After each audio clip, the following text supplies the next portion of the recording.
How you doing, John? I'm good. I'm optimistic. You're optimistic? I'm optimistic. Oh, I really like that. Give me a hit of that optimism. You know, you gotta stay optimistic, because when you're in the valley of the shadow of death, I will fear no evil, baby. For thy rod and thy staff, they comfort me. Hello! Yeah, exactly. There you go. That's nice. Speaking of optimism, we have an optimist on the show tonight. Oh, yeah. Our friend, Senator Elizabeth Warren, is here tonight. Come on. Optimist straight to this, man. Optimist straight to what I'm saying right here. Just look like that. So, here's the dealio, is that she is, how many times? This 9?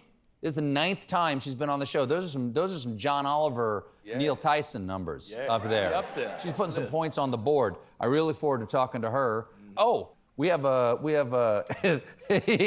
he said to me, hey, mention the podcast.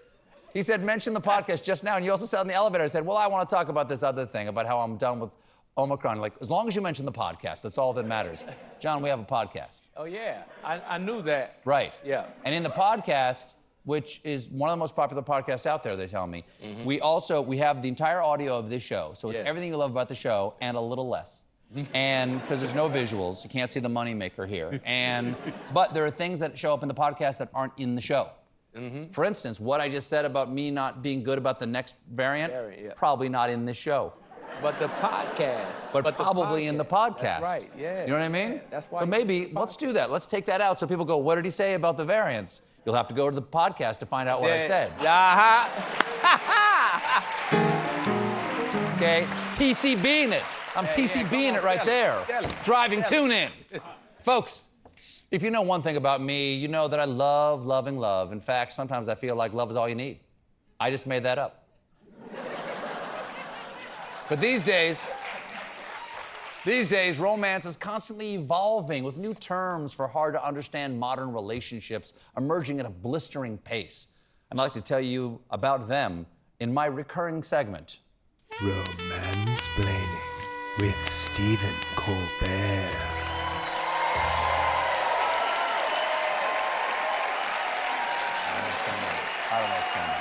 I don't know what's going on exactly.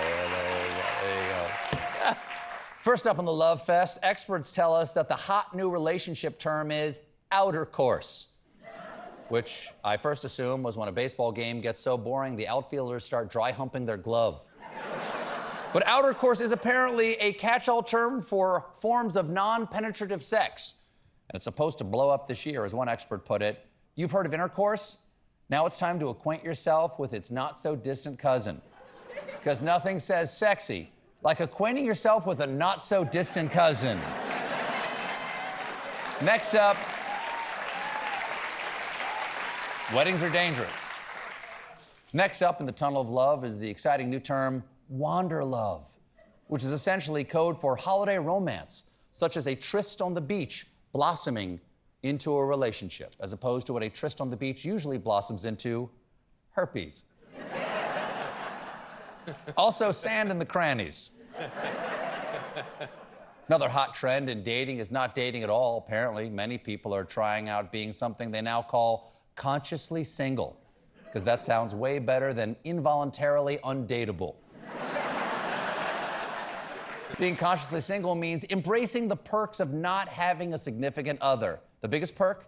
Pressing play next episode and not having it play episode 8 for some reason. I thought we were watching Yellow Jackets together, honey.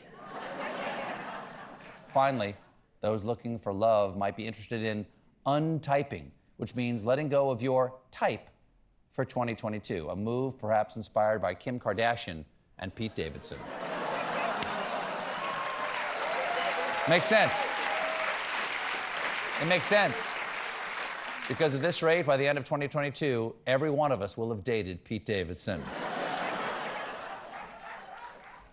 Of course, there are many other kinds of relationships out there that have no name yet. Tonight, I romansplain them to you. First up, if you're not ready for outercourse, try intracourse, which is when you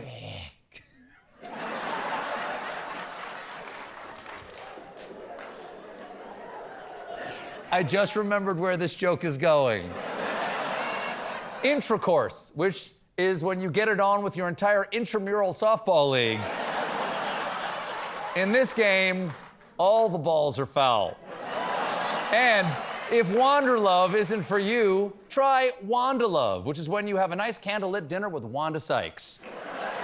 Doesn't have to get physical. She's just a delightful conversationalist.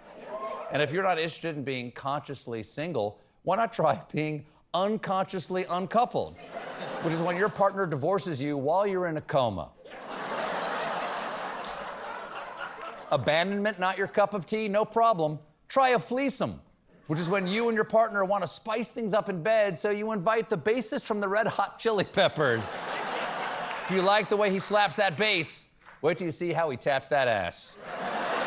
That's it for Romansplaining with Stephen Colbert. That's me. Join me next time when I give you 10 tips that will drive him crazy in bed. Number 1, sprinkle his pillow with mercury.